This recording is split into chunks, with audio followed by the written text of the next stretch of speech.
contoh lại có tổng kim căn tin này biên chính qua u chút cái beta ho tapi nasi con qua ở bên khai si qua con này lát Asia kalau lát khui kham cái đó lát kham cái đó kami suni nasi con lát Asia thì bên khui kín nasi orang con qua tan chát tan nasi con tan lát con qua khui Malaysia con chút lại đó ok hả ok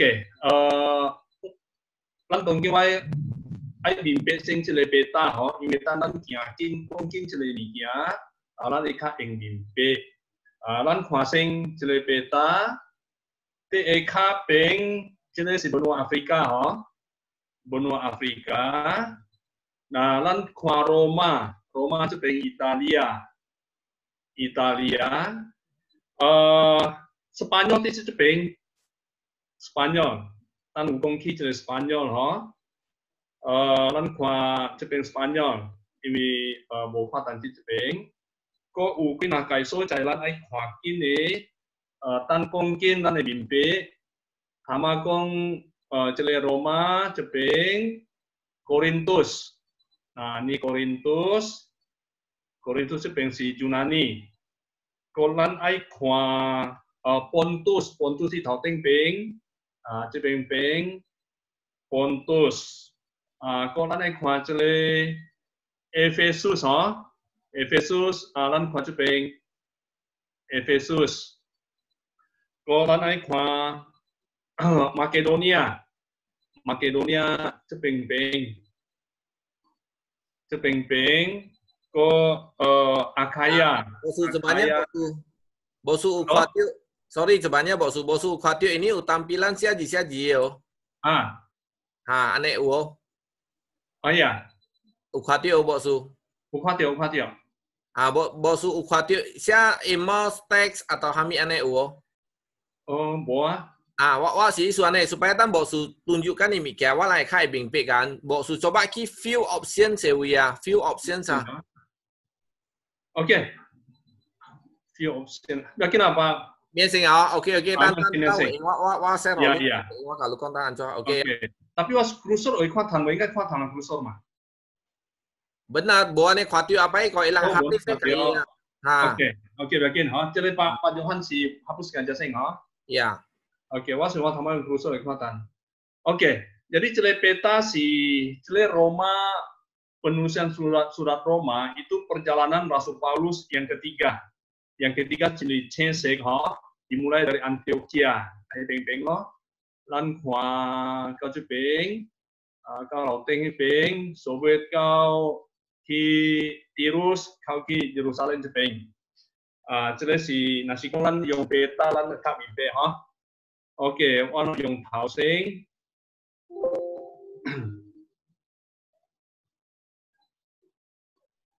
ya jadi setiap lana bimbing apa itu pemahaman Alkitab wa nasiwa kaki wa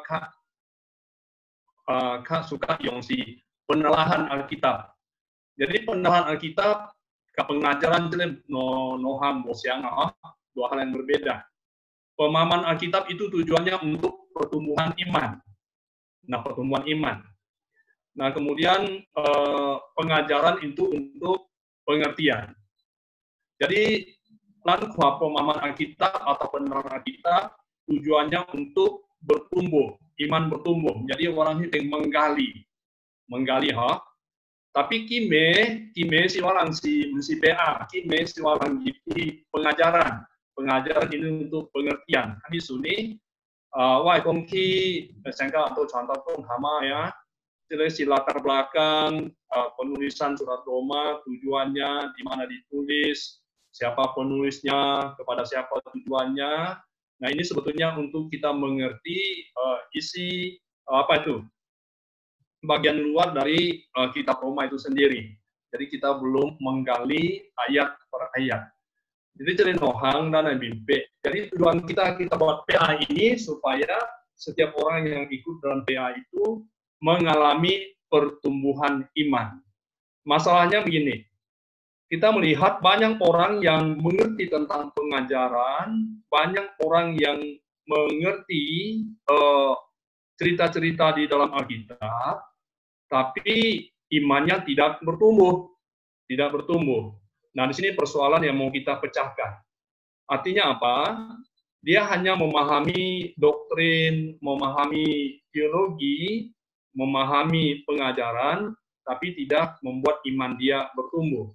Jadi kita tidak mau seperti itu, kita tidak mau sebagai orang Kristen, kita hanya tahu, kita hanya mengerti, tapi iman kita tidak bertumbuh.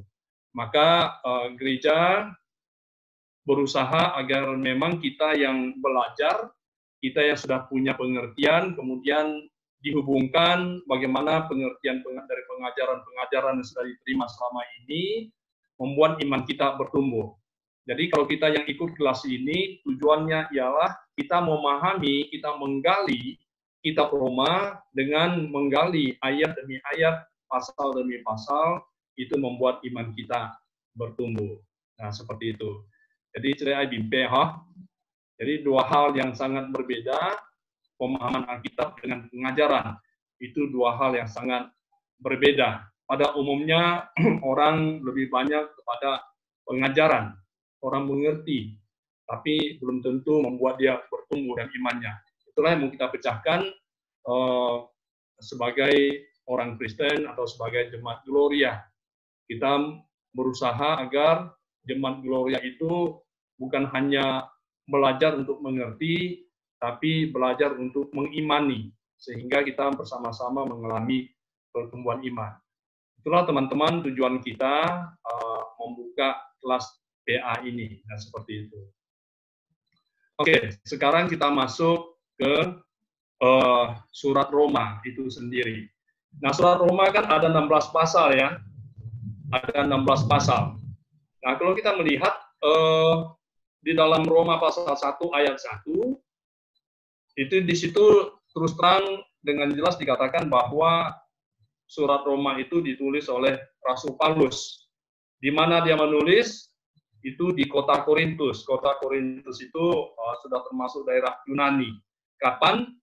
Itu diduga pada akhir perjalanan misinya yang ketiga. Jadi Rasul Paulus itu pernah berkeliling dari daerah ke daerah lain, dari kota ke kota lain, bahkan antar negara. Perjalanan pertama, perjalanan kedua, dan terakhir itu perjalanan ketiga. Jadi diduga bahwa surat Roma ini ditulis pada perjalanan yang ketiga, itu antara tahun 52 sampai 57 Masehi. Kepada siapa surat ini ditujukan? Ditujukan kepada jemaat di Roma. Nah, jemaat di Roma di sini itu tidak hanya orang Yahudi. Kalau kita lihat Roma 4 ayat 1, Roma 7 ayat 4 sampai 6, di situ ada orang Yahudi, tapi juga Roma 1 ayat 5 ayat 13, Roma 11 ayat 13, di situ non-Yahudi. Jadi kita melihat bahwa memang jemaat yang di Roma ini itu adalah jemaat yang campuran etnisnya. Jadi mereka berada di dalam suatu jemaat yang begitu besar. Pada saat itu kota Roma diperhitungkan jumlah penduduknya itu 1 juta jiwa. Coba kita bayangkan pada tahun ini di situ ada penduduknya 1 juta jiwa. Jadi sudah satu kota yang besar, satu kota yang terkenal dengan peradaban yang cukup tinggi juga. Oke, nah di sini kita lihat petanya Bapak Ibu. Tadi saya sudah mencoba ya, kita lihat kembali. Kita lihat Roma itu Italia di sini. Lihat kursor saya, paling sudut kiri, Italia, Roma. Kemudian Korintus. Nah di sini ada pelabuhan Kenkrea. Kemudian kita lihat Yerusalem di bawah di sini. Kemudian yang nomor 7 Antioquia. Jadi kita melihat nanti perjalanan Paulus itu dia mengitari berbagai tempat, nah seperti itu. Nah inilah kita lihat petanya. Kalau kita melihat zaman modern sekarang, ya bagi kita tidak terlampau masalah karena perjalanan udara, laut, dan darat itu begitu cepat. Tapi kita bayangkan pada zaman itu, yang semuanya sangat tradisional, perahunya masih perahu layar, belum ada di situ kapal buah, semuanya sangat sederhana. Perjalanan darat itu dilalui, tidak ada yang namanya sepeda motor, sepeda, apalagi mobil, masih dengan menunggang binatang, nah seperti itu. Tapi kita melihat Paulus bisa menjalankan sebuah perjalanan yang sangat luar biasa. Tentu ini perjalanan dilakukan oleh karena Injil, oleh karena pimpinan Roh Kudus Tuhan. Nah, seperti itu. Oke, kita lanjutkan. Jadi Bapak Ibu nanti kita ada diskusi ya, kita ada diskusi, boleh kita tanya. Jadi kita melihat di sini kalau ditanya surat Roma itu apa tema besarnya. Nah ini Roma pasal 1 ayat 16 di situ dapat disimpulkan bahwa tema besar dari surat Roma itu sendiri, orang yang dibenarkan karena iman akan hidup. Ini langsung terjemahan dari bahasa Yunani-nya, begitu ya. Orang yang dibenarkan karena iman akan hidup. Inilah tema besar surat Roma itu. Nah, sekarang kita ingin melihat dulu asal-usul dari jemaat Roma. Tadi kita tahu surat Roma itu ditulis oleh Rasul Paulus bukan di kota Roma, tetapi di Korintus, bukan? Nah, jadi untuk melihat asal-usul jemaat Roma, para ahli, saya menemukan ada dua pendapat. Walaupun nanti pendapat yang kedua itu memang lemah, saya memang lebih setuju dan banyak para ahli itu sependapat dengan poin yang pertama. Tapi karena kita belajar di sini, saya sengaja menampilkan dua pendapat yang agak berbeda di situ. Nah, pendapat yang pertama mengatakan bahwa berdasarkan Kisah Rasul pasal 2 ayat 10, di situ dikatakan dengan jelas bahwa pada hari Pentakosta ada pendatang-pendatang dari Roma yang ikut di dalam peristiwa Pentakosta pada saat itu, mendengar Petrus berkhotbah. Jadi oleh sebab itu, pendapat yang pertama dikatakan jemaat Roma itu didirikan oleh para pendatang-pendatang dari Roma yang menjadi Kristen pada hari Pentakosta itu. Artinya orang-orang yang merantau, orang-orang yang datang ke Yerusalem, di situ mereka dengar Injil dengan pertolongan Tuhan, kuasa Roh Kudus pada hari Pentakosta. Paulus berkhotbah, maka 3.000 orang bertobat dan sebagian dari orang 3.000 itu termasuk adalah orang-orang yang dari Roma. Nah, mereka dari Yerusalem, mereka mendapat pengajaran dari Rasul Paulus, nah itu mereka kembali ke Roma dan diprediksi bahwa mereka-mereka inilah yang memberitakan Injil di Roma, kemudian membangun jemaat. Berdasarkan Roma 16 ayat 5, di sini kita mendapat sebuah pengertian bahwa orang Kristen yang di Roma itu berkumpul dalam jumlah jemaat rumah tangga. Jadi mereka belum di sebuah gereja, tapi mereka masih terpisah-pisah. Pengajaran-pengajaran mereka dapatkan di rumah-rumah, dari perkumpulan-perkumpulan di rumah. Kalau zaman sekarang mungkin kita katakan komsel gitu ya. Tapi mereka dalam satu ikatan ya yang luar biasa pada saat itu. Nah ini pendapat yang pertama, dan memang sebetulnya pendapat inilah yang betul. Pendapat yang kedua, jadi tadi karena kita belajar di sini, orang-orang yang telah menerima Injil dari Rasul Paulus yang kemudian mendirikan jemaat Roma. Ini pendapat peneliti yang kedua. Buktinya apa dikatakan? Di Kisah Rasul pasal 18 ayat 2, di Korintus, Paulus berjumpa dengan seorang Yahudi bernama Aquila yang berasal dari Pontus. Nah, tadi kita lihat Pontus itu paling utara, nanti akan saya buka peta kembali. Ia baru datang dari Italia dengan Priscilla, istrinya. Jadi suami istri. Kita bayangkan dari Pontus dia kemudian merantau ke Italia.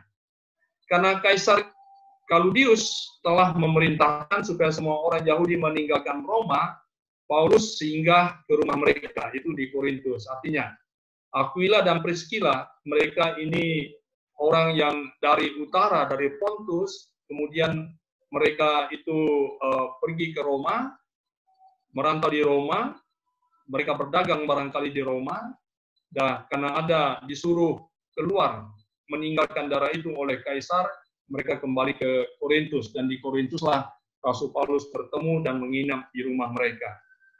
Kemudian kita lihat dalam Roma pasal 16, Rasul Paulus ada menyebutkan, di sini itu kata-kata salam ya, Roma 16, ada 24 orang yang dikenalnya di Roma, di situ, termasuk Priscilla dan Aquila tadi.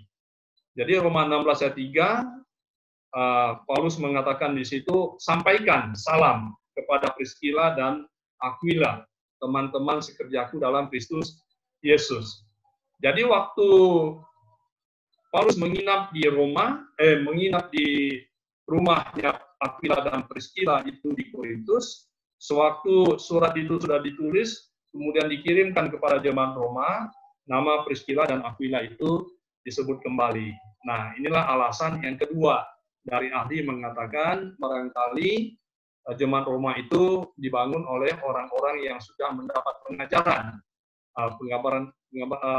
pengajaran atau Injil yang diberitakan oleh Rasul Paulus. Coba kita lihat kembali. Ini sebelah atas ya, Tocengpeng, ini Pontus. Jadi Aquila dan Priscilla tadi. Mereka dari Pontus, coba kita bayangkan, dari sini mereka sampai ke Roma. Dari Pontus, mereka sampai ke Roma. Itu sudah menyeberang laut. Nah, kemudian diperintahkan agar mereka keluar, kemudian mereka ke Korintus, ini juga menyeberang laut. Nah, disinilah Rasul Paulus menginap di rumah mereka. Coba kita bayangkan sebuah perjalanan yang begitu panjang dialami oleh Aquila, mereka suami istri pada saat itu. Oke, jadi kita melihat sampai di situ asal-usul jemaat Roma, teman-teman. Nah, sekarang kita melihat dulu apa tujuan Rasul Paulus menulis surat Roma itu waktu dia berada di kota Korintus. Nah, ini penting. Jadi ada poin-poin yang perlu kita perhatikan yang menjadi alasan mengapa surat Roma itu ditulis oleh Rasul Paulus. Kalau kita membaca Roma 1 ayat 1 dan ayat 15, nah di sini Paulus kan memperkenalkan dirinya dengan jemaat di Roma. Jadi oleh karena dia memperkenalkan dirinya, nah itu sudah menunjukkan indikasi bahwa bukan dia yang membangun jemaat Roma. Nah itu sebuah petunjuk. Kalau dia yang membangun, dia tidak akan memperkenalkan dirinya lagi, karena orang sudah kenal dia pada saat itu. Itu alasan berpikir. Kemudian yang kedua, berdasarkan Roma 14 ayat 1, sampai dengan pasal 15 ayat 3, nah, di tengah-tengah jemaat ini, artinya jemaat yang mereka berkumpul di rumah-rumah, dan kemudian kita ingat tadi di awal saya sudah katakan, jemaat ini terbagi dari berbagai-bagai suku bangsa, dan tentu sekali mayoritas mereka adalah orang Yahudi. Paulus ingin meredakan perselisihan yang terjadi di dalam jemaat Roma. Perselisihan apa? Kalau kita membaca Roma 14 ayat 1 sampai 15 ayat 3. Tentang makanan saja. Mereka di situ berselisih. Ada yang mengatakan ada makanan yang boleh dimakan, ada juga makanan yang tidak boleh dimakan. Coba kita bayangkan, kalau orang Yahudi tentu sekali mereka itu dilarang untuk makan darah. Begitu ya. Ada makanan-makanan tertentu yang mereka tidak boleh makan. Termasuk babi mereka tidak boleh makan. Tapi kalau orang-orang di luar dari situ, itu berbeda lagi. Jadi mereka bertemu dalam sebuah jemaat, di sini terjadi perselisihan. Kemudian juga kita melihat bahwa di tengah-tengah jemaat Roma ini ada hari-hari baik, ada hari-hari yang nggak baik. Ini seperti juga yang dipahami oleh orang-orang Tionghoa ya, orang-orang Tionghoa yang tradisional. Ada hari baik dan hari tidak baik. Tapi ada juga pemahaman yang berbeda dari jemaat ini. Ada yang mengatakan semua hari itu baik, ada yang mengatakan ada hari-hari tertentu yang baik. Jadi menimbulkan perselisihan. Jadi dengan perselisihan-perselisihan ini didengar oleh Rasul Paulus, maka Paulus ingin meredakan perselisihan yang terjadi di sana. Yang ketiga, kita melihat bahwa di dalam Roma 15:24, Paulus mengharapkan bantuan mereka waktu ingin ke Spanyol. Jadi sebetulnya dari Roma, kemudian dari Korintus, Roma, kemudian Paulus mengatakan kepada mereka dia akan ke Spanyol. Spanyol tadi itu sebelah kiri ya, paling sudut. Di atas Spanyol itu Portugis. Jadi kita melihat di sini Paulus sudah membuat sebuah rencana yang panjang, sebuah rencana yang besar tentang perjalanannya. Maka sebelum dia ke Spanyol, maka dia singgah di Roma untuk mendapatkan bantuan-bantuan, artinya ada menunjuk jalan, ada yang memperhatikan dia, dan sebagainya. Kemudian yang keempat, berdasarkan Roma 15 ayat 22-32, ayat 25-32, di sini Paulus mengharapkan dukungan doa dari jemaat Roma. Apa itu? Ada dua. Paulus berencana kembali ke Yerusalem, tapi di dalam perjalanan di Yerusalem, Paulus itu kan mendapat ancaman dari orang-orang Yahudi sendiri, bahkan dia diancam untuk dibunuh oleh orang-orang Yahudi. Jadi Paulus meminta dukungan doa dari jemaat ini supaya mereka mendoakan perjalanannya itu bisa aman-aman, bisa sejahtera, misinya bisa berjalan. Yang kedua, kita melihat bahwa Paulus mengetahui jemaat di Yerusalem itu ada sebuah ketidakpastian terhadap apa? Terhadap bantuan dari jemaat Makedonia dan Akaya yang dibawa oleh Rasul Paulus, dibawanya ke Yerusalem pada saat itu. Jadi Paulus pergi, tapi dia juga cari dana, cari bantuan agar jemaat-jemaat yang kesulitan di Yerusalem itu mendapat bantuan. Tapi orang-orang Kristen Yerusalem belum punya kepastian untuk menerimanya. Itu masalah besar bagi Paulus. Jadi kita melihat alasan-alasan inilah yang membuat Rasul Paulus dipakai oleh Tuhan, diilhami oleh Roh Kudus untuk menulis surat Roma itu. Artinya, dengan mengirim surat kepada jemaat di Roma, maka hal-hal yang timbul di tengah-tengah jemaat ini itu bisa dipecahkan. Kita lihat peta kembali ya, Bapak Ibu, supaya kita lebih memahami betul. Coba kita bayangkan sekali lagi perjalanan Rasul Paulus yang akan dijalaninya seperti itu ya. Dari Roma, kita lihat kemudian dari Korintus, bagaimana dia bisa membawa bantuan orang-orang percaya dari Makedonia dan Akaya yang sudah dikumpulkan, kemudian bisa dibawa sampai ke Yerusalem. Nah, ini sebuah perjalanan yang cukup tantangan. Dari laut itu cukup tantangan, dari darat juga itu cukup jauh. Nah, seperti itu.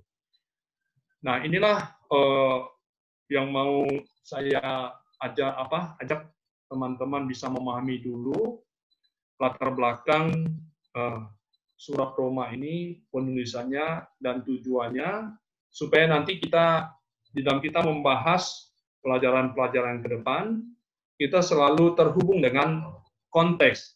Jadi sebetulnya untuk bisa memahami Alkitab itu dengan baik dan benar, kita perlu kuat di dalam konteks. Artinya konteks itu latar belakang. Dari sebuah ayat diturunkan, dari sebuah kitab diturunkan, ada latar belakangnya. Jadi dengan memahami latar belakang ini dengan jelas dan kuat, maka nanti ada kadang-kadang ayat-ayat yang sulit kita bisa pahami, tapi kalau kita bisa kembalikan ayat itu kepada konteks pada saat itu, latar belakang pada saat itu dan tujuannya, maka kita akan bisa mudah memahami ayat-ayat yang selanjutnya. Demikian. Oke, pas yang orang diskusi ya. Kita diskusi, silakan.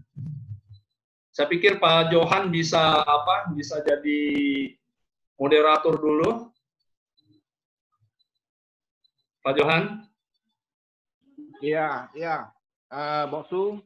Ya, kita langsung diskusi aja. Ada pertanyaan-pertanyaan langsung aja. Iya. Bagi teman-teman yang mau bertanya itu boleh langsung aja unmute ya. Iya. Nah, atau kalau enggak nyaman dengan unmute boleh juga tulis di chat. Wasyo langsung aja lah ya, langsung aja tetap. Langsung lebih bagus ya. Iya, iya, Boksu. Benar-benar. Orang leku bokwa tanah, botu tanah.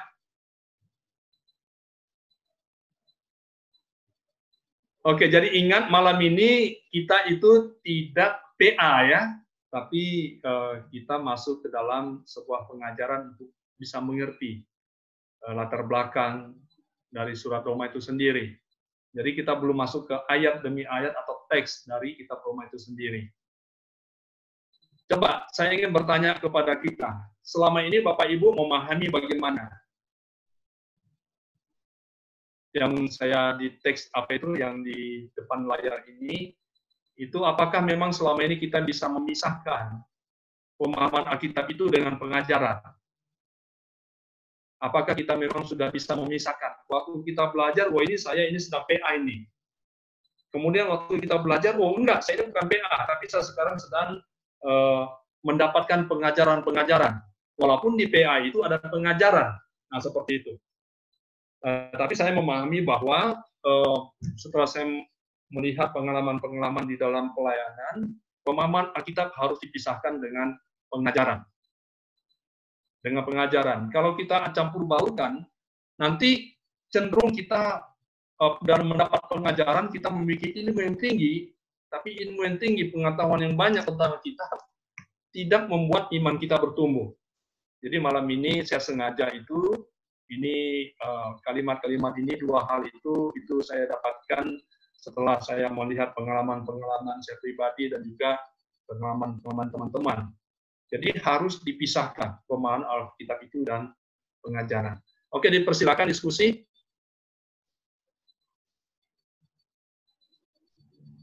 Oke, Lai. Orang kok sedang ceng, ho? Oke, Boksu, kalau yang lain nggak tanya, mungkin saya coba tanya ya, Boksu ya. Oke, iya. Jangan susah-susah ya, Pak Johan ya. Kalau saya baca kan, saya juga agak bingung itu antara murid-murid Yesus dibanding dengan Paulus.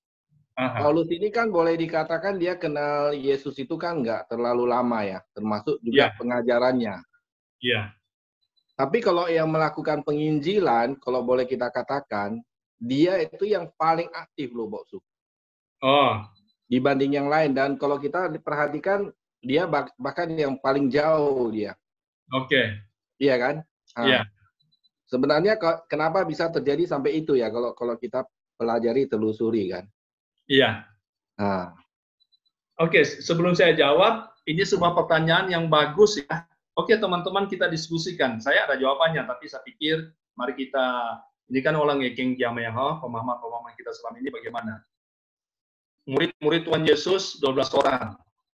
Walaupun memang pada waktu itu kan Judas bunuh diri, tapi diganti oleh Matias, tetap jumlahnya 12 ya kan?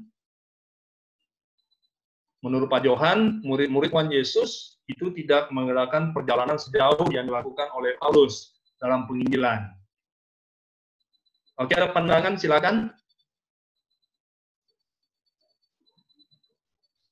Oke, Lai, macam-macam.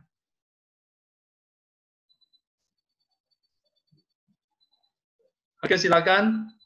Ibu Kristi.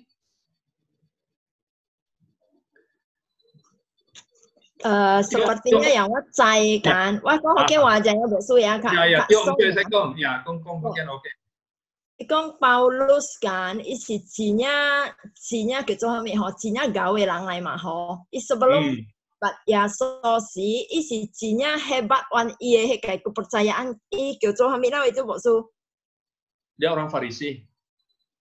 Bukan, kepercayaannya sebelum percaya kepada Tuhan Yesus. Mereka percaya apa? Taurat ya? Iya. Mereka begitu percaya sehingga menindas yang xiongxin ya soe ma tio. Iya.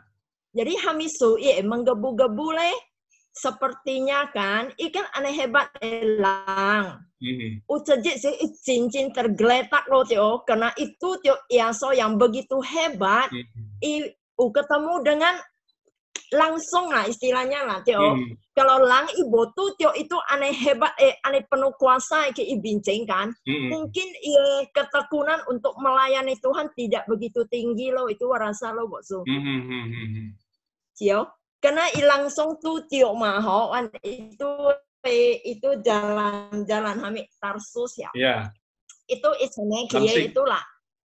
Ya kan? Jadi begitu aneh khawatir bahwa rupanya kayak Yaso yang selama ini aneh aniaya dia weko Yaso kok aneh sayang anso lai cuy sampai aneh ginkai gitu kan. Jadi itu semangat untuk melayani sampai seberapa jauh pun gitu loh Bosu.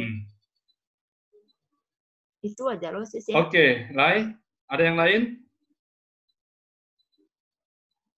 Ada Boksu. Ya langsung silakan. Ini aku mau nanya Boksu, waktu zamannya Paulus itu apakah sudah ada negara Spanyol gitu atau gimana Boksu? Sudah. Oh, berarti negara Spanyol itu kayak sudah terbentuk gitu? Iya. Oh. Dari bangsa mana itu Boksu? Bangsanya? Iya, bangsa apa? Ya bangsa Spanyol. Oke. Ada yang lain?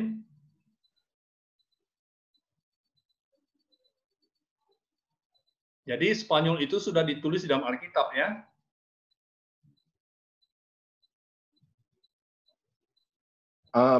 Bosuat tampuk tanggapi ya itu untuk Hamid ya sama kong Paulus ya. Kalau orang kong Paulus, saya kong dibanding murid-murid Yesus, itu murid-murid Yesus yang paling lama mengikuti Yesus. Sehingga hilang pasti jauh lebih paham tentang Injil mah, ingkang sih aneh, ya. Tapi kalau walang koa dalam pengajaran Paulus juga, ya itu sebenarnya juga Injil kan. Sehingga ada satu pemahaman, sangka Islam langkong kan. Sebenarnya Kristen itu adalah ajaran dari Paulus, bukan dari Yesus itu sendiri.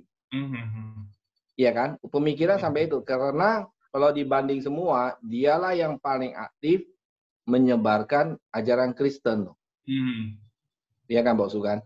Oke. Nah, sedangkan dia sendiri pun bukannya, kalau dia salah satu dari murid Yesus, ya kita bisa paham lah. Artinya dia bisa terima pengajaran itu semua langsung kan? Ini sekarang enggak. Jadi gimana dia bisa ajarkan pemahaman Injil itu atau Kristen itu, sedangkan dia sendiri pun bukannya banyak sekali ya waktunya dengan Yesus pada masa itu.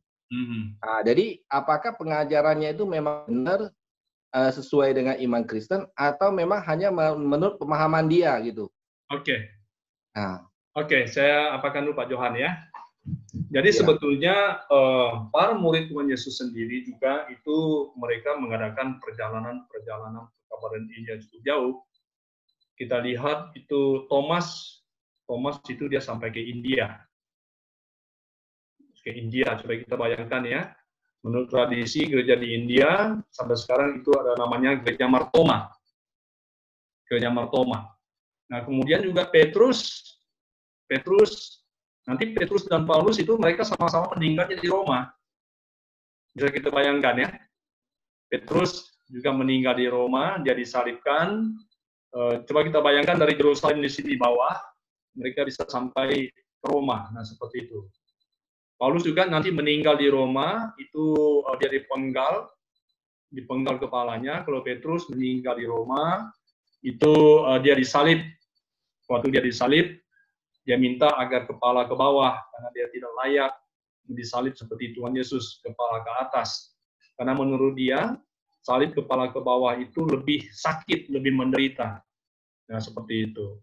Nah, sebetulnya hampir semua dari murid-murid Tuhan Yesus, semua, bukan hampir ya, semua dari murid-murid Tuhan Yesus itu, mereka juga akhirnya mengadakan perjalanan yang jauh.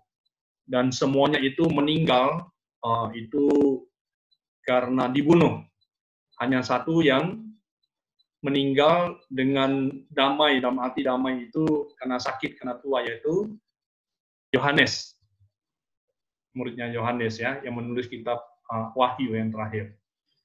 Walaupun dia sempat dibuang di Pulau Patmos, dia dibuang. Kenapa? Waktu dia ditangkap, dia digoreng nggak mempan oleh karena pertolongan Tuhan, dimasukkan di kuali yang mendidih dengan minyak, digoreng, tapi dia nggak mempan, biasa-biasa saja oleh karena pertolongan Tuhan, maka dibuang di Pulau Patmos.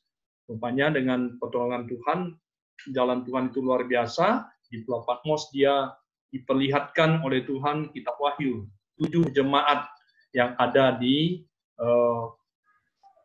di depan kita ini di Asia. 7 jemaat itu yang pada saat itu, dan itulah nanti gambaran gereja-gereja di kemudian hari. Jadi kalau kita melihat perjalanan dari murid-murid itu dengan Paulus, mereka sama-sama mengadakan perjalanan pekabaran Injil, dan mereka cukup jauh. Nah, kita melihat memang kalau Paulus, dia sampai 3 kali bolak-balik. Hal yang menarik kalau kita lihat itu di dalam Kisah Rasul 16. Di Kisah Rasul 16, Paulus itu pernah mendapat suatu penglihatan ya, waktu dia di Troas. Nah, ini Troas di sini. Di Troas di sini dia mendapat sebuah penglihatan bahwa orang-orang Makedonia, coba kita lihat, dan di seberang laut kan, orang-orang Makedonia di sini sedang melambai-lambaikan tangan mereka terhadap Paulus. Di situ Paulus memahami bahwa dia harus menyeberang laut, kemudian dia harus sampai ke Makedonia. Nah, itu panggilan Makedonia kita sebutkan. Jadi kita lihat ya dari sini, dari Troas di sini, dia menyeberang mengabarkan Injil ke Makedonia. Nah, dari situlah nanti dia terus memberitakan Injil di luar orang Yahudi. Nah, pada umumnya para murid-murid itu panggilan mereka itu untuk orang-orang Yahudi pada saat itu. Walaupun akhirnya ada mereka yang sampai ke India di luar dari orang Yahudi. Jadi Paulus memahami betul pada saat itu, dia sadar, nah ini dia dipanggil keluar. Sampai di Roma juga nanti kita lihat dia melayani orang-orang Yahudi dan orang-orang yang non-Yahudi. Jadi betul memang kita lihat Paulus itu memiliki sebuah keistimewaan tersendiri kalau kita bandingkan dengan murid-murid Tuhan Yesus. Walaupun murid-murid Tuhan Yesus itu mereka juga memiliki keistimewaan sendiri. Paulus ini berjalan, dia sampai ke antar benua dia mengabarkan Injil. Nah, seperti itu. Itu salah satu contoh. Jadi kalau kita lihat secara umum, semua murid-murid Yesus dan Paulus sendiri, mereka adalah para misionaris yang luar biasa pada saat itu. Karena mereka pergi keluar demi Injil. Walaupun risiko yang mereka hadapi adalah risiko kematian. Ditangkap, dipenjarakan, dianiaya, bahkan dibunuh. Nah, seperti itu. Demikian. Ada yang lain kira-kira? Kalau yang lain belum tanya, saya mau tanggapi lagi sedikit, Boksu. Oke, ya, silakan Pak Johan. Mai Pak lang ai kong wow, mai pai se ho. Biar mereka nanti lagi pikir mau tanya ini ya. Mai leo sikat na, Boksu. Ya, oke.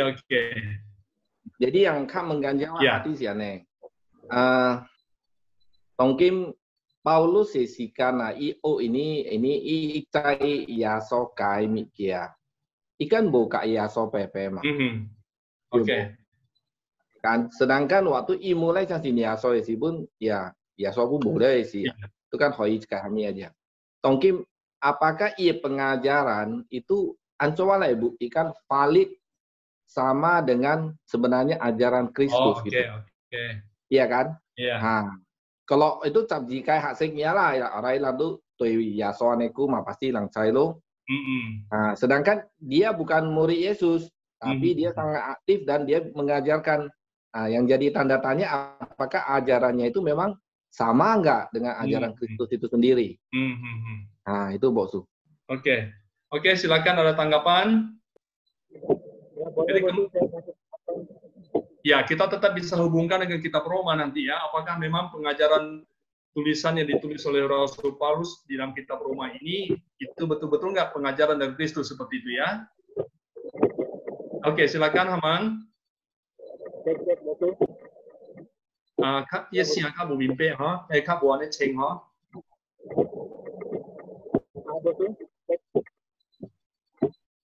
Halo, Bosu. Ya, oke, langsung. Ya, ini yang mungkin saya mau coba tambahin sebenarnya pengajaran. Cuma suaranya Yesi yang Bu Ane Cheng ha. Putus-putus hujan di Kota Pare, Bosu. Ya, Mang ini. Contoh Indra, Bosu. Oh, contoh Indra. Ya. Bagaimana di sana yang tadi ada angin puting beliung itu? Ya, jadi halo cek sudah dengar Bosu? Ya, kurang jelas contoh, kurang jelas. Ya, cek. Pakai headset?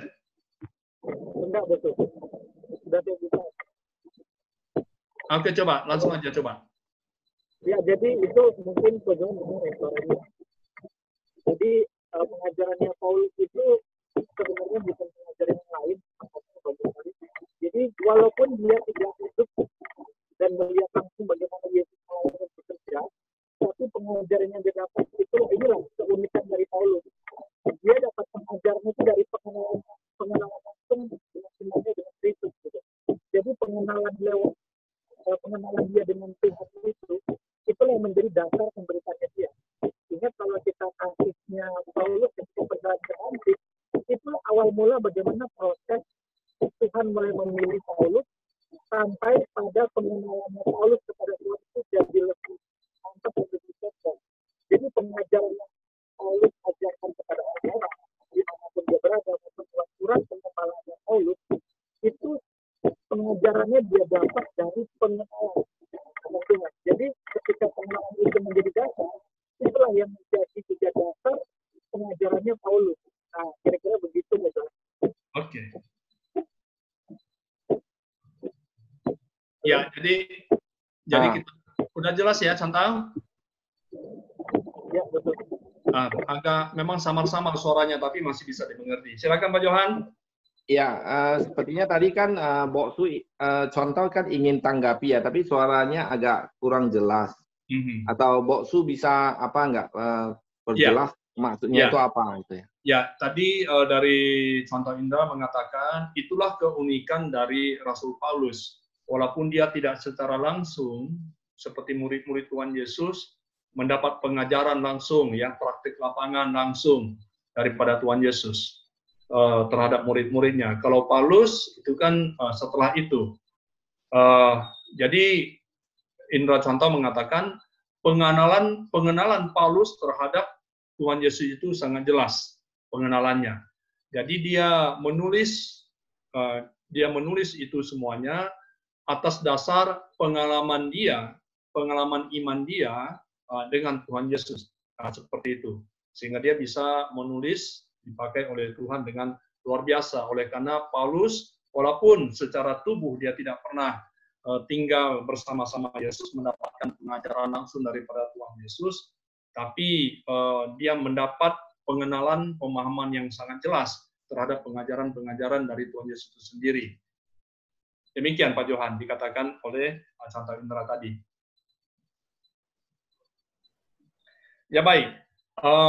Kalau kita kembali ke bagaimana seorang rasul, bagaimana seorang nabi itu menulis, itu sebetulnya tidak terlepas dari kuasa, dari urapan, dari pimpinan Roh Kudus. Jadi mereka mendapatkan ilham, 2 Timotius 3 ya. Mereka diilhamkan oleh Roh Kudus.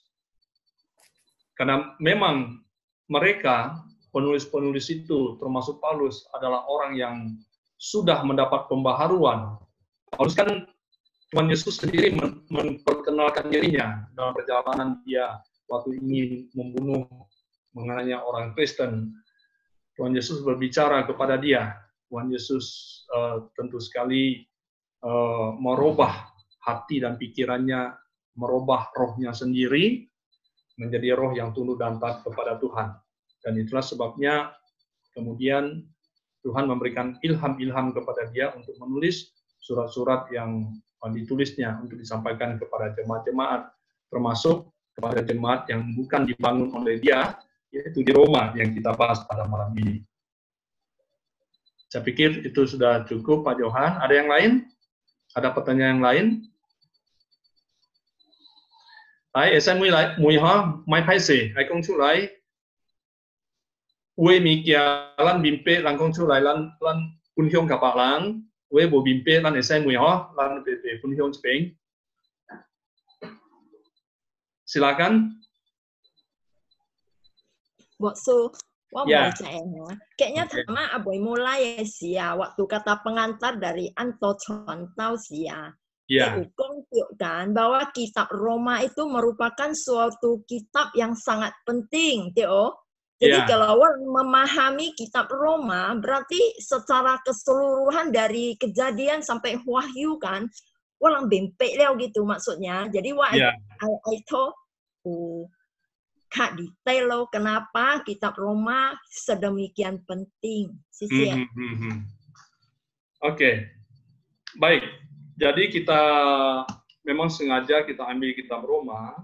Kenapa? Kalau kita bicara tentang iman itu di kitab Roma ya. Kalau kita bicara untuk kedepannya itu juga di kitab Roma bisa terwakili. Kalau kita bicara masa lalu dari bangsa-bangsa yang kurang percaya, yang tidak percaya, itu juga jelas di dalam kitab Roma.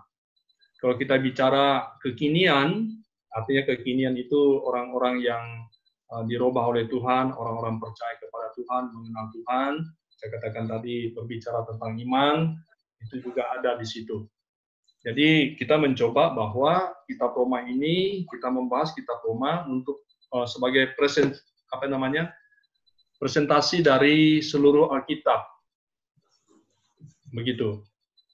Jadi kita mencoba untuk menjadi sebuah pembicaraan di tengah-tengah gereja kita. Begitu, Ibu. Oke, makasih. Nanti sekarang sih kurang paham ya. Mungkin nanti udah selesai kita pemahaman kitab Roma, kayaknya bisa lebih paham total ya. Iya. Sisi ya. Oke, jadi orang isu nih kin kue jalan jalan Roma sugan dan kong chu lai kai kalau sengking penglan ai bimpe lo. Jadi kan ho. Ini teman tuh contoh kong cabut tuh aja nih mah. Mau 1 tahun ya.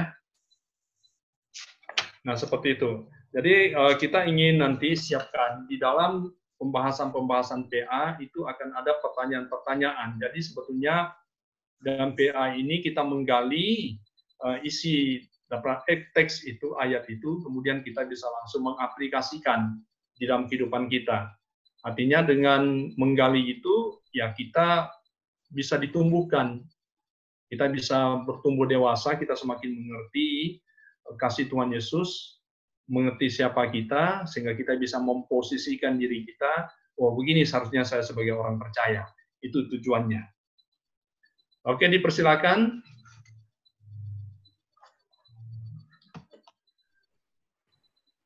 Oke, ini peta-peta ya, orang bimbinnya Kalau kita sekarang zaman modern, kita bicara seperti perjalanan Paulus yang sudah dilakukan oleh Paulus. Belum tentu di zaman modern sekarang orang masih mau bersusah-susah seperti ini, seperti Paulus. Boksu, ini 3 kali perjalanannya itu butuh waktu berapa lama ya semua ya? Iya, itu untuk perjalanan ketiga saja itu, ya, yang ketiga saja itu diperhitungkan 4-5 tahun. Nah, seperti itu. Pernah Rasul Paulus itu dia berjalan, kalau nggak salah saya beberapa ketiga atau kedua itu, karena ada ancaman di dalam perjalanan itu, maka dia harus jalan darat. Di laut ada masalah, dia jalan darat itu 700 km perjalanan darat. Coba kita bayangkan ya, Citpa Tejo harus jalan darat Citpa Tejo. Naik apa itu? Tidak ada kendaraan. Nah, berhenti dari tempat ke tempat yang lain. Tapi waktu dia berhenti di situ, tetap dia memberitakan kabar baik. Kalau nggak salah saya itu di dari Filipi ke Makedonia, kalau nggak salah saya. Nah, seperti itu. Jadi artinya apa? Tahun-tahun yang dihabiskan oleh Paulus adalah tahun-tahun dia berjalan keliling dari Asia sampai ke Eropa. Jadi tadi waktu di Troas itu, panggilan Makedonia itu, Tuhan melarang Paulus itu hanya memberitakan Injil di Asia. Dia dilarang oleh Roh Kudus supaya jangan mengunjungi daerah-daerah Asia. Maka Tuhan panggil dia untuk pergi ke Makedonia, dia nyebrang laut. Akhirnya dia bisa sampai ke Eropa sana. Nah, kemudian kita bisa bayangkan dia dari Eropa, dia jalan terus dan sampai ke tadi Spanyol ya, di sini di Spanyol di situ. Ini tahun-tahun Paulus itu memang dihabiskan untuk perjalanan. Dan terakhir dari hidup Paulus adalah dia ditangkap di Roma pada masa Kaisar Nero sekitar tahun 64. Kemudian di Roma dia diadili, di Roma dia dihukum. Lehernya dipenggal. Kalau secara gereja mengatakan dipenggal itu digergaji lehernya. Nah, seperti itu. Oke, Pak Johan? Ya, Boksu. Berarti perjalanan ke Roma itu perjalanan yang terakhir ya, Boksu, kalau kita lihat dari ini. Iya, terakhir. Dan Alkitab tidak menjelaskan banyak bagaimana waktu Paulus itu sampai di Roma ya. Ya. Tidak banyak diceritakan di situ. Tapi sepertinya Paulus ini dia kan seorang penginjil, seorang hamba Tuhan yang tidak mau memberatkan orang lain. Sambil dia berangkat ke satu kota, ke kota yang lain, ya kalau ada kerja, dia bekerja sebagai tukang tenda, bukan? Dari penghasilan tukang tendanya, dia membiayai dirinya, dia membayar teman-temannya, timnya pada saat itu. Dia tidak memberatkan jemaat atau gereja pada saat itu.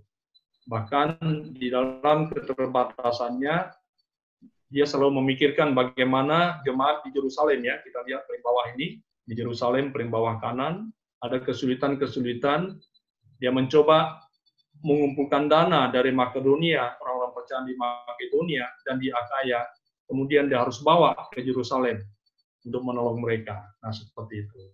Nah, itulah kehidupan Paulus kita lihat.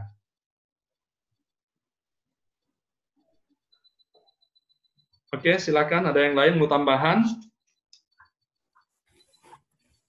Terima kasih ya, Boksu ya. Oke, Pak Johan. Kowo. Tamau pinahang, coba ini tema besar surat Roma. Dan kita perhatikan John Wesley itu sangat dipengaruhi oleh surat Roma. Pembaharuan yang dialami oleh John Wesley itu di Adesgate itu setelah membaca pengantar tafsiran yang ditulis oleh oleh Martin Luther tentang surat Roma. Nah, pada saat itu. Dan ini orang dibenarkan karena iman akan hidup. Itu tema besarnya. Jadi kenapa kita pilih? Tadi salah satu yang sudah saya jelaskan, supaya memang kita ya mengikuti kelas ini, kita sebagai jemaat Gloria, kita mau menjadi jemaat yang bukan hanya mendapatkan pengetahuan, mendapatkan pengertian-pengertian terhadap Alkitab atau tentang kitab, tapi kita diarahkan, kita memiliki pengetahuan yang luas, pengetahuan yang banyak, tapi di atas semuanya itu mendorong pertumbuhan iman kita kepada Tuhan. Nah, seperti itu. Jadi kalau kita hanya bertumbuh dengan pengetahuan, tapi tidak beriman, ini akan timbul masalah. Tapi kalau pengetahuan itu yang kita dapatkan, itu memperkokoh iman kita, ini akan menjadi orang yang luar biasa. Kita akan bertumbuh, iman bertumbuh, maka gereja akan bertumbuh. Ini kerinduan kita di tempat ini. Oke, silakan. Nampaknya Pak Sugoro Uti lagi nih ya, Pak Sugoro.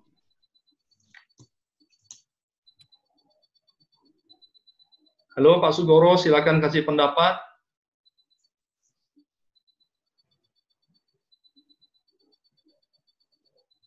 Oke teman-teman, coba ya, kita Bosu, ya Bosu. Oh ya Pak Sugoro lah.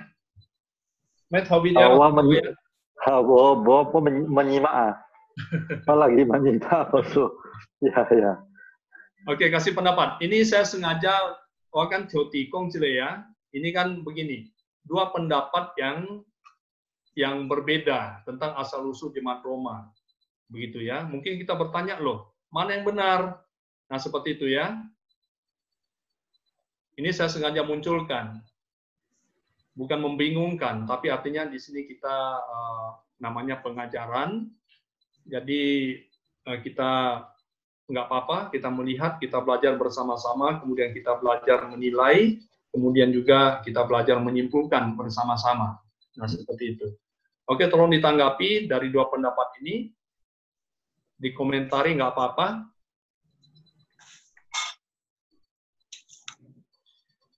Sebelumnya, gua tambahkan juga,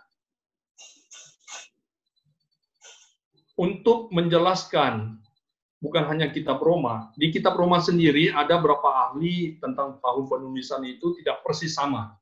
Tapi kedekatan-kedekatannya begitu ya, pendekatan-pendekatannya begitu. Surat-surat yang lain juga, Injil Matius, Markus, Lukas, itu juga seperti itu. Kenapa? Waktu masing-masing surat atau Injil itu ditulis, itu kan mereka tidak menulis, penulis itu tidak menulis. Seperti kita menulis surat Medan 13 Agustus 2020, mereka tidak tulis seperti itu. Tapi ada faktor-faktor yang harus digali oleh para peneliti, kalau itu seperti mempelajari sejarah pada saat itu. Mempelajari sejarah, dihubungkan dengan sejarah bangsa-bangsa, sejarah daerah itu, maka ditemukan pendekatan-pendekatan untuk menentukan kapan sebenarnya ditulis. Dan itu tidak salah. Karena itu membantu kita untuk melihat sebuah kenyataan pada saat itu, waktu sebuah surat itu ditulis. Begitu Bapak Ibu. Oke, coba saya mengajak kita berpikir dari dua pendapat ini, bagaimana tanggapan kita?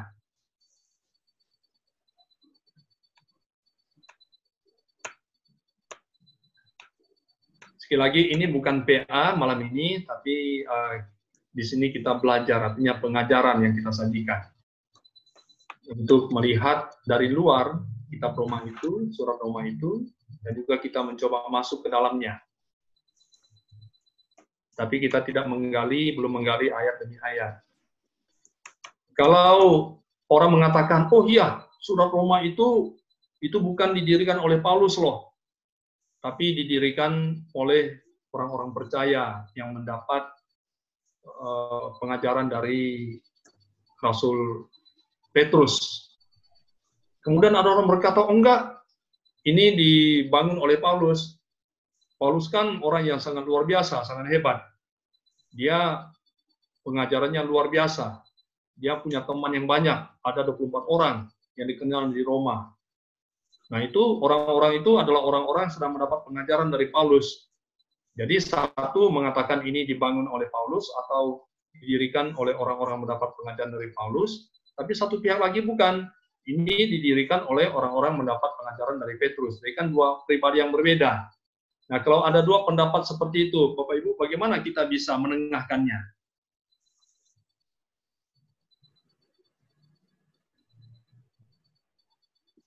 Oke, silakan, Pak Sugoro. Ya, Bosu. Ya, kitab Roma ini memang dari awal mula kita membaca dari suratnya, dimulai dari salam dari dia.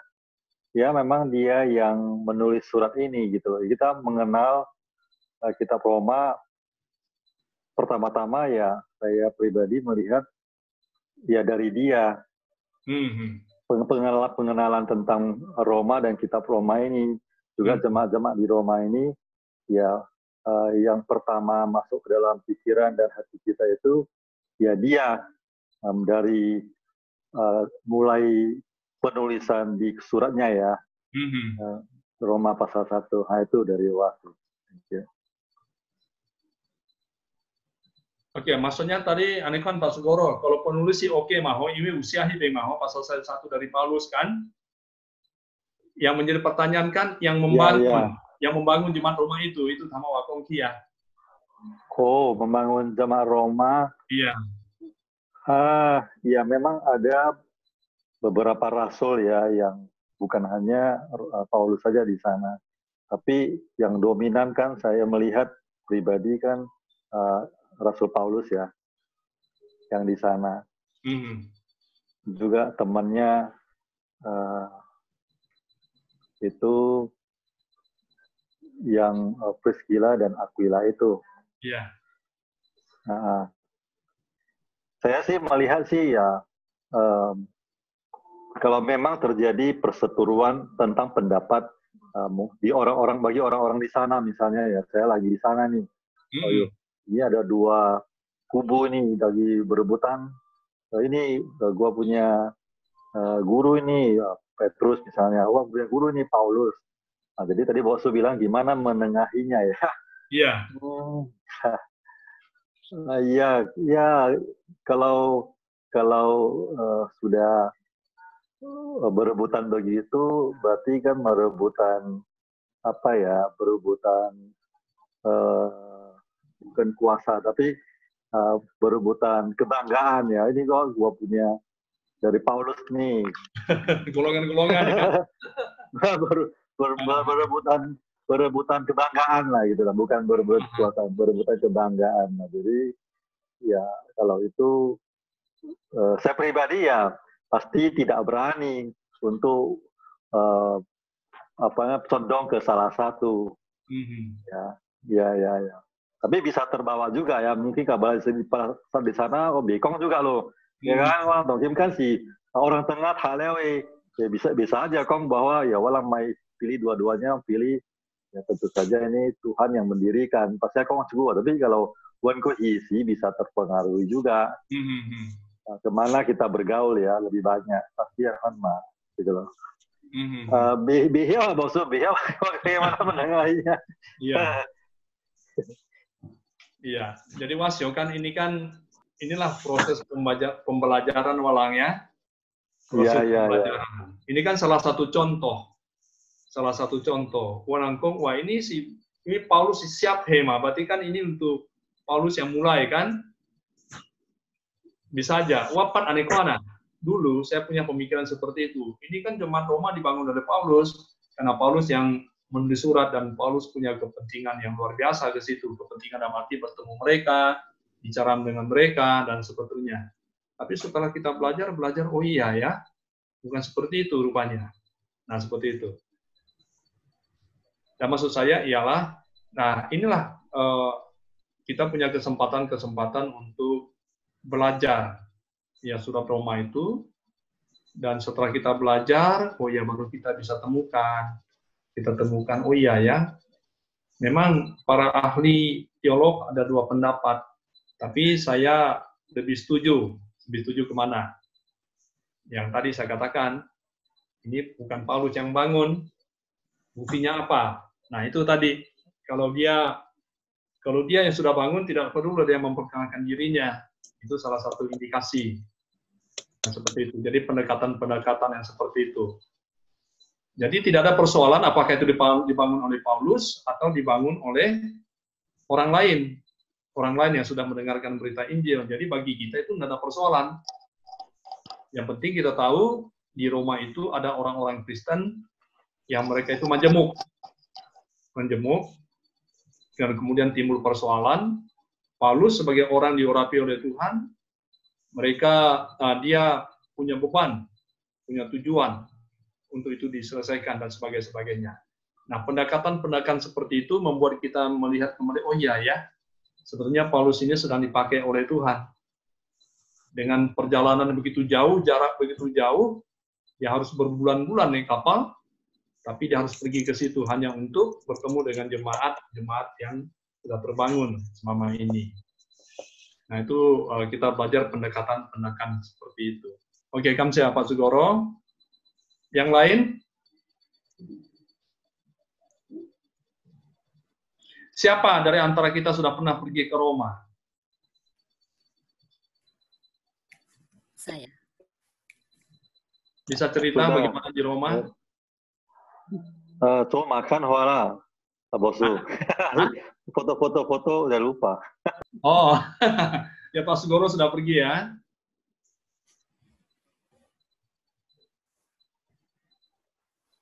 Halo Pak Sugoro? Iya, Bosu, ya. Ya, bisa cerita sedikit bagaimana zaman sekarang di situ? Oh, kalau ikut tor ya, itu ya pasti lewat ke Pisanya lah, Pisa. Kemudian lihat Kolosium, itu bekas tempat gladiator ya. Iya. Ya, mendengar cerita-cerita daripada sejarah yang pada zaman itulah. Ya memang takut ya. Itu zaman kejayaan yang betul-betul pada zamannya sangat canggih. Boleh dikatakan abadnya sekarang zaman 5G lah, disitulah pada saat itulah. Kalau orang-orang semua pada zaman itu ke sana itu pasti sangat takjub sekali. Yeah. Sangat maju. Iya. Jadi kita melihat Pak Sugoro Kakong, Bo.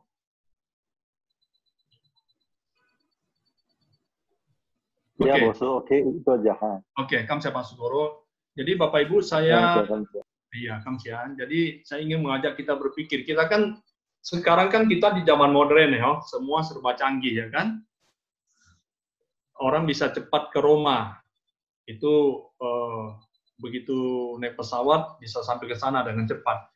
Kita bisa membayangkan dalam peta ini Paulus itu dari Roma, kemudian bagaimana dia bisa kembali ke Yerusalem. Kita melihat itu sebuah perjalanan pada saat itu yang penuh dengan tantangan. Dengan situasi kapal kayu, kapal layar. Tapi kita lihat Rasul Paulus tidak melihat tantangan itu. Kota Yerusalem dan kota Roma itu ya hebat sekali. Yerusalem juga merupakan sebuah kota yang modern pada saat itu sebagai pusat ibadah. Roma itu sebagai pusat pemerintahan. Kita lihat. Bisa kita bayangkan pemerintah Roma mereka menguasai Yerusalem. Orang Yahudi di sini. Bisa kita bayangkan hebatnya Roma di sini, sebuah negara yang begitu hebat pada saat itu. Mereka bisa menjajah orang Yahudi itu di Yerusalem. Di Yerusalem tunduk kepada Roma. Tadi Pak Sugoro sudah mengatakan peninggalan-peninggalan bangunan yang ada di Roma itu sama tuanya dengan peninggalan-peninggalan yang ada di Yerusalem. Artinya apa? Pada saat itu mereka sudah canggih dalam arti teknologi pembangunan mereka dan budaya mereka sudah cukup tinggi. Nah, dalam kondisi seperti itu Paulus berangkat ke situ untuk memberitakan kabar baik. Memberitakan kabar baik di tengah-tengah masyarakat modern pada zaman mereka. Paulus memberitakan sebuah pengajaran yang menurut mereka sebuah pengajaran yang baru. Paulus sebagai orang yang taat kepada hukum Taurat, tapi sekarang dia lebih maju satu langkah, dia mengajar Injil yang diajarkan oleh Tuhan Yesus. Nah, itulah tujuan yang dilakukan oleh Rasul Paulus. Walaupun dia harus ke Roma dan ke Spanyol, itu tujuannya hanya satu. Injil itu diberitakan, di sana ada jemaat, dia harus kunjungi, dan ingin tahu bagaimana jemaat di situ, dan Tuhan memakai dia untuk membangun jemaat di situ, mendewasakan mereka. Nah, saya pikir kalau kita tarik kepada peran kita saat ini sebagai orang percaya yang hidup di abad yang ke-21, yang serba canggih semua, bukan? Kita bayangkan sekarang di seluruh dunia kita ngomong, kita bisa bertemu, kita bisa tatap muka. Itu begitu canggih. Artinya tidak ada persoalan di dalam hal komunikasi. Tapi pada zaman dulu itu semua masalah yang sangat berat dalam komunikasi. Harus menunggu berbulan-bulan agar bisa tahu berita dan disampaikan oleh kapal dan sebagainya. Tapi itu tidak menjadi penghambat bagi Rasul Paulus. Dia jalan hanya untuk memberitakan kabar baik. Nah, seperti itu. Tadi kembali kepada yang awal tadi, mengapa Rasul Paulus punya hati, punya kemauan yang begitu luar biasa. Dia tidak pernah dipatahkan oleh tantangan-rintangan. Oleh kenapa? Di situ Roh Kudus yang ada dalam hatinya itu terus menggerakkan dia. Tuhan terus menggerakkan dia untuk bergerak dan bergerak hanya untuk memberitakan kabar baik. Nah, seperti itu. Itulah tujuannya supaya kita bisa menggali kitab Roma sehingga nanti kita bisa menjadi Paulus masa kini, Bapak Ibu. Oke, silakan ada pertanyaan. Kau usikan Maha. Ya, Bosu. Yang lain ada tanya? Kalau enggak, saya mau tanya lagi. Ada, mau nanya. Di chat Silakan. Ada di chat. Boksu, aku mau nanya, ini dengan kita memahami latar belakang tentang, itu aku mau nanya tentang yang pendapat itu, kan ada dua pendapat tentang pembentukan jemaat di Roma kan. Iya. Nah, jadi aku mau tahu dengan kita memahami latar belakang pembentukan jemaat Roma, itu bagaimana hubungannya itu bisa membuat iman kita itu semakin bertumbuh. Ya relevansinya di mana? Hubungannya di mana? Nah, ini yang gua tunggu-tunggu. Oke, silakan. Ada kasih pendapat. Ini seolah-olah kan ada dua pendapat yang berbeda ya. Han ya, sama ya. Ya, Boksu. Ya, silakan. Ada dua pendapat berbeda. Apakah ini tidak memecahkan pemahaman atau justru memperkaya kita? Nah, itu tujuan maka teotia. Sebetulnya kalau ilmu itu untuk kepentingan kita hanya nomor satu, sudah langsung terarah begitu kan? Tapi saya segera munculkan nomor 2. Oke, silakan. Ya, mungkin saya bisa jawab, Pak Bos. Nah. Cek sinyal saya udah bagus kayaknya atau belum? Udah bagus, ini ya, ini baru. Badai sudah berlalu. Haleluya. Tuhan. Ya Hans, wah puji Tuhan ya anak muda ini. Jadi kalau Hans saya bertanya, lo hubungannya apa, relevansinya apa dengan dua pandangan ini, gitu kan? Sebenarnya, ya memang kalau ada pandangan yang lebih mendekati, sebenarnya jemaat di Roma ini itu didirikan oleh orang-orang dari Makedonia dan Asia yang bertobat di bawah pelayanannya Paulus. Jadi istilahnya orang ini kan habis bertobat, ini berserak nih, gitu ya.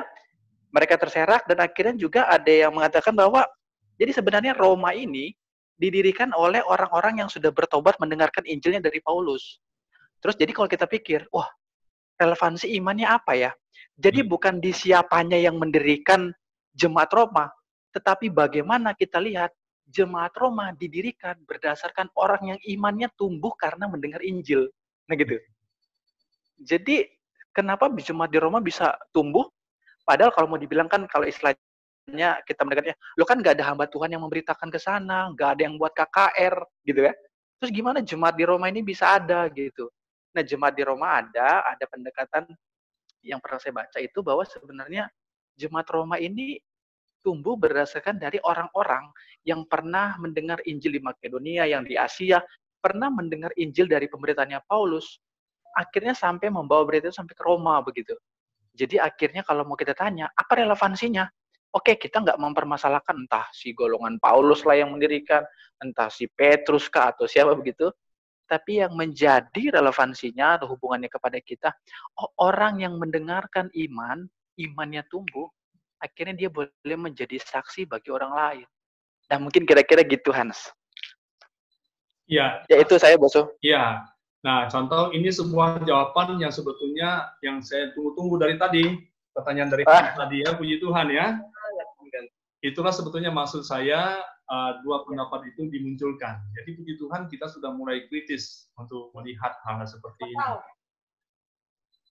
Jadi maka tadi saya ada ceritakan bagaimana panggilan Makedonia itu, Cantau Indra lengkapi di situ. Oke, makasih Cantau. Sama-sama, Bosu. Terima kasih Cantau. Sama-sama, Hans. Ya. Nah, kalau kita bisa berpikir seperti ini ya, dalam PA kita nanti, nah kita akan melihat, ya kita bisa langsung aplikasikan.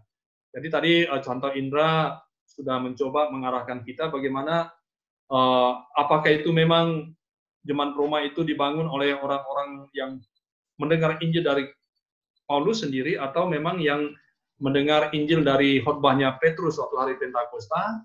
Yang jelas itu tidak perlu menjadi perbincangan, kan begitu ya. Yang kita lihat bagaimana mereka yang sama-sama dengar Injil itu, mereka pergi ke Roma, pusat pemerintahan pada saat itu, mereka berkumpul di situ, atau mereka merantau ke situ, atau mereka yang keluar dari situ ke Yerusalem, mereka pulang lagi, mereka ketemu, dan kemudian mereka ketemu, oh saya percaya Yesus, kamu percaya Yesus, kita percaya Yesus, oke. Kita mulai sekarang dengan sebuah pelayanan di kota Roma, walaupun pada saat itu masih di rumah-rumah. Nah, seperti itu. Nah, ini sebuah aplikasi yang kita dapatkan luar biasa. Itulah kalau sebuah pengajaran itu mendukung dari pertumbuhan iman kita. Oke, kamsiaho. Hans ya, sama Cantau Indra. Silakan yang lain.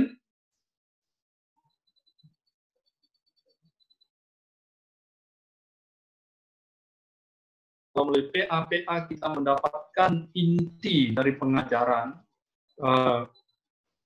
dari penelahan Alkitab menjadi sebuah pengajaran yang bisa kita terapkan bersama, maka kita yakin kita akan bertumbuh, gereja bertumbuh, Tuhan di surga Bapa kita akan senang melihat kita.